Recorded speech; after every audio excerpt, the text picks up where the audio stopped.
For today's topic, air travel. It's way better than flying. Wait, driving, right? If this holiday season you're feeling the need to rub elbows with strangers and fly the friendly skies, you're likely to have three major issues: time, money, and baggage. No, not that kind of baggage. It's not emotional, it's carry-on. Yeah, never mind. So let's say I want to fly from San Diego to Arizona this Christmas. Why not? People go to Arizona for Christmas. I really don't have any family there. I'm just going to go unload some baggage. A year ago, checked baggage was free, but with most carriers nowadays, it'll cost you something extra. Fees. It didn't used to be that way, but when gas prices went up, so did the fees, because airlines wanted more money. Just to warn you, there are not only new fees for checked bags, but there are dramatically increased ones for oversized and overweight bags. Unless you're taking a bike or a surfboard or something like that, you don't really have to worry about oversized baggage. Most bags are made in the appropriate size. For most airlines, they're not oversized unless they add up to more than 62 inches length, width, height. I should have done that the other way. Length, width, height. Length, width, height. There you go. That doesn't really... Forget it.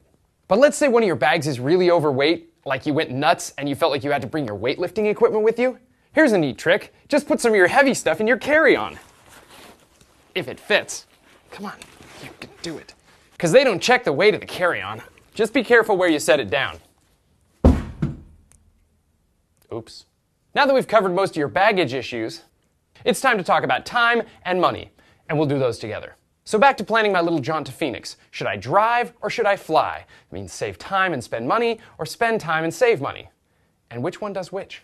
A quick check of the map shows the driving distance is about 358 miles, assuming my car gets 18 miles to the gallon, because it's an SUV, and that gas costs on average $3 a gallon, and I drive at an average rate of 65 miles an hour. That means the trip will take 5.5 hours and cost $59.67. Now, if I make that same trip flying, it's only 299 miles of travel. The best deal we could find was $59.50 after taxes and fees. If it takes a half hour to get to the airport, and you have to be there 2 hours early, and the flight takes 2 hours and 5 minutes, and it takes 20 minutes to deplane and get you where you're going on the other end, well then basically it's a 4 hour and 55 minute trip.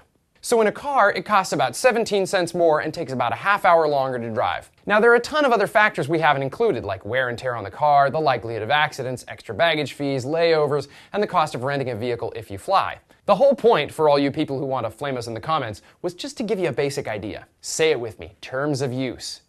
Go watch the video.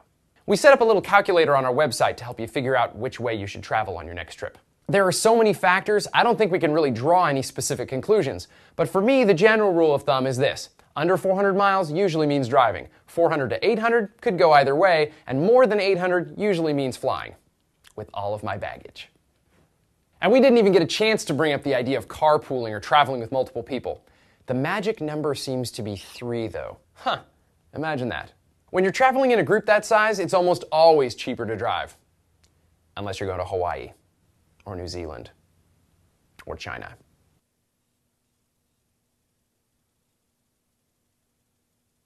Have a seat. Let's talk about your baggage. Would you say you're more of a hard-sided or soft-sided person?